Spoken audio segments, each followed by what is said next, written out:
بسم الله الرحمن الرحیم. الحمد لله والصلاة والسلام على رسول الله وعلى آله وأصحابه اجمعین و من تبعهم بإحسان إلى یوم الدین. دوستان عزیز، سروران گرامی، السلام علیکم و رحمت الله و برکاته. در خدمت شما عزیزان قرار داریم در برنامه زیبای شگفتی های آفرینش. دوستا، هدف ما از این برنامه ها است که خداوند متعال بزرگترین نعمتی که برای انسان داده است بعد از نعمت ایمان، بعد از نعمت اسلام، نعمت عقل هست که ما انسان ها توسط عقل پیشرفت میکنیم، ترقی میکنیم، اختراع میکنیم و در این جهان زندگی میکنیم. این عقل انسان هست که انسان به اوج تکنولوژی پیشرفت و ترقی رسانده است. عقل هست. لذا در قرآن عظیم شان خداوند متعال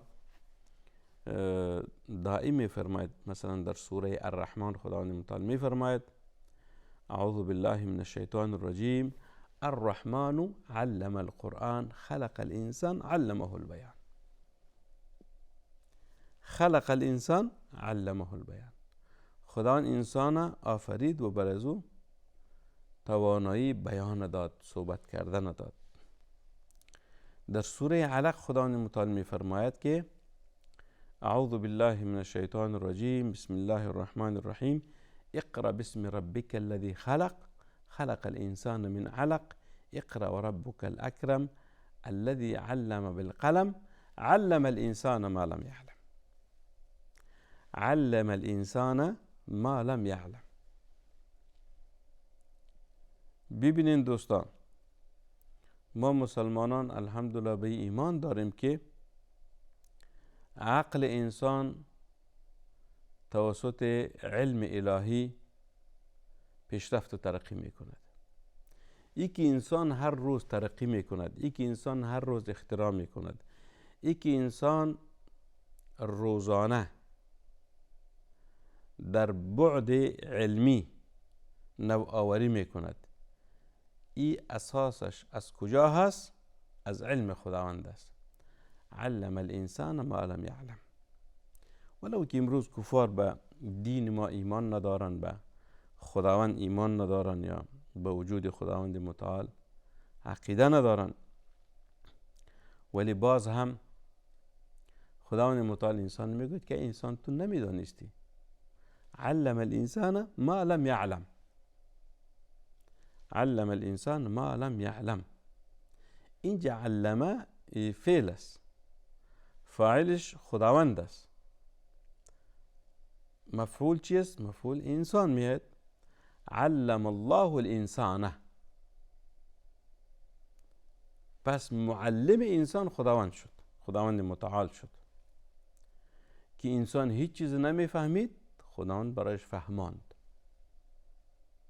انسان هیچ چیز نمیفهمید، خداوند این چیزا را برایش فهماند.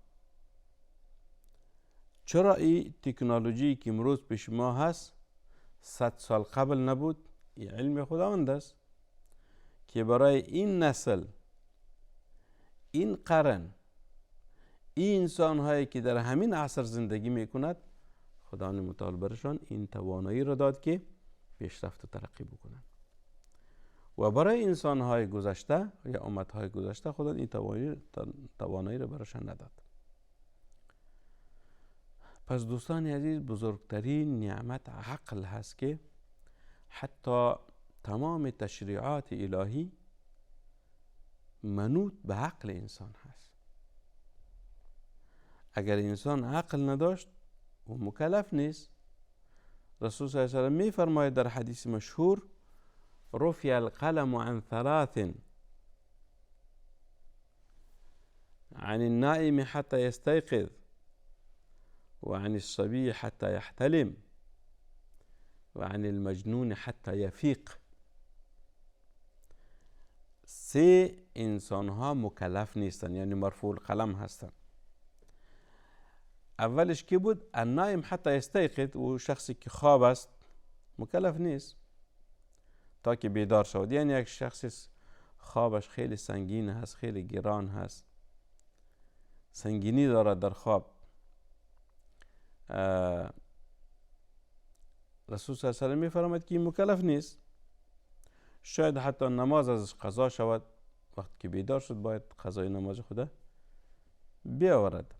پس شخص خواب مرفوع القلم هست. دومش عن الصبی حتی یحتلم، این طفل کوچک مکلف نیست بچی به احکام تشریعی حتی یحتلم، تا که بالغ نشده باشد، یعنی تا که به مرحله بلوغ نرسیده باشد. به این معنی است حتی فرایض دین که مثلا از اون جمله نماز است، روزه است، زکات است، حج است، حلال و حرام هست، این چیزها وقتی انسان با او مؤاخذه می شود وقتی که بالغ شد. مثلا اگر یک طفل قبل از مرحله بلوغ نماز بخواند ثواب می گیرد، ولی اگر ترک کرد گناهگار نیست، چرا که مکلف نیست. حتی یحتلم، وقتی که بالغ شد بالایش فرض شد. وقتی که یک طفل بالغ شد احکام تشریعی بالایش فرض شد. به این معنی است اگر انجام نداد خداوند او را جزا می دهد، اگر ادا نمود ثواب می گیرد. سومش و عن المجنون حتی یفیق، سوم شخصی که مرفوع القلم هست شخص دیوانه هست. عن المجنون، مجنون دیوانه را میگوید. حتی یفیق، تا که برگردد به چی؟ به عقلش، یعنی از مرحله جنون بیرون شود. مرحله جنون چرا میگوین دوستان؟ اگر شما یعنی متوجه شده باشین، بعضی اوقات انسان یک کاری که انجام میده، یک کار غلط می باشد، یک کار اشتباهی می باشد، او را جانب مقابل چی میگن؟ میگه ای بیعقل، میگه ای بیعقل. چی معنی؟ به این معنی است که این کار را که انجام دادی این کار خلاف عقل است، خلاف منطق است، باید این کار انجام نمیدادی. خصوصا اصطلاح برای اطفال زیادتر استعمال میشه، چرا که اطفال کارهای را انجام میدن که یعنی زشت هست و کارهای معقول نیست. لذا اگر یک شخص کلانسال هم باشد، بالغ هم باشد، جوان هم باشد، ولی کار زشت را انجام داد، او را ما بیعقل میگوییم. میگه ای بیعقل چرا این کار کردی؟ چرا؟ حتی اگر یک اصطلاح را شما متوجه شده باشین، در بین انسان ها مروج هست، وقتی که انسان یک کار غلط میکنه میگه ای خر، یا در عربی میگه یا حمار، میگه ای حمار. چی؟ یعنی او رو به حیوان تشبیه میدهد. چرا؟ به خاطر اینکه که میگه تو از عقلت کار نگرفتی، تو مانند امی خر هستی. مثلا خداوند متعال در سوره جمعه میفرماید، در سوره جمعه که است خداوند متعال میفرماید، در همین رابطه است. در سوره جمعه خداوند متعال میفرماید، بله این سوره جمعه، اعوذ بالله من الشیطان الرجیم، مثل الذين حملوا التوراة ثم لم يحملوها كمثل الحمار يحمل أسفارا بئس مثل القوم الذين كذبوا بآيات الله والله لا يهدي القوم الظالمين. ببینین اما نقطه که قبلا اشاره کردم، مثال اونهایی که تورات حمل کردن ثم لم يحملوها، یعنی به عمل نکردن.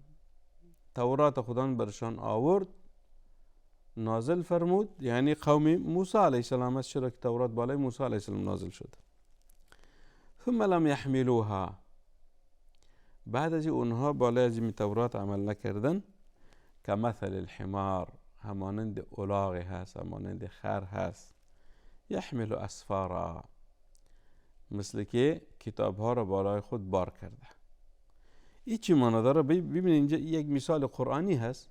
مثلا ما قبلا اشاره کردیم که یک کس که یک کار غلط یا زشت میکند، ما میگیم که ای خر چرا این کار کردی، یا ای الاغ، یا در عرب میگوید یا حمار، میگه ای حمار چرا این کار کردی. این اصطلاح را چرا ما استعمال میکنیم؟ به خاطر که خر یا الاغ حیوان هست، عقل ندارد. وقتی که الاغ یک کار انجام میده که آدم ملامت نمی کند. خر آدم بیعقل نمیگوید، الاغ آدم بیعقل نمیگوید که یک کار انجام ده ما بگیم که ای بیعقل. چرا که خداوند برای حیوانات عقل نداده است. عقل از ویژگی انسان هست. حتی ببینید در قرآن عظیم شان یک اصطلاح ذکر شده است در آغاز سوره بقره. خداوند متعال دو کلمه را ذکر کرده است در سوره بقره. ببینید در سوره بقره خداوند متعال چی فرموده است؟ در سوره بقره خداوند متعال می فرماید در همین رابطه، در آیه 12 اعوذ بالله من الشیطان الرجیم و آیه 9. در آیه 9 خداوند متعال می فرماید اعوذ بالله من الشیطان الرجیم یخادعون الله والذین آمنوا وما یخدعون الا انفسهم وما یشعرون.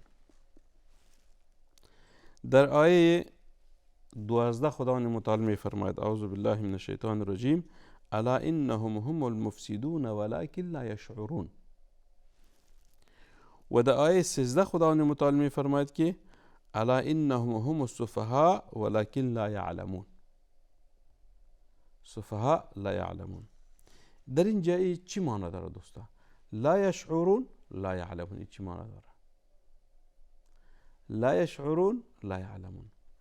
این بسیار یک موضوع دقیقی است دوستا. یعنی از نگاه اصطلاحات قرآنی باید ما متوجه باشیم.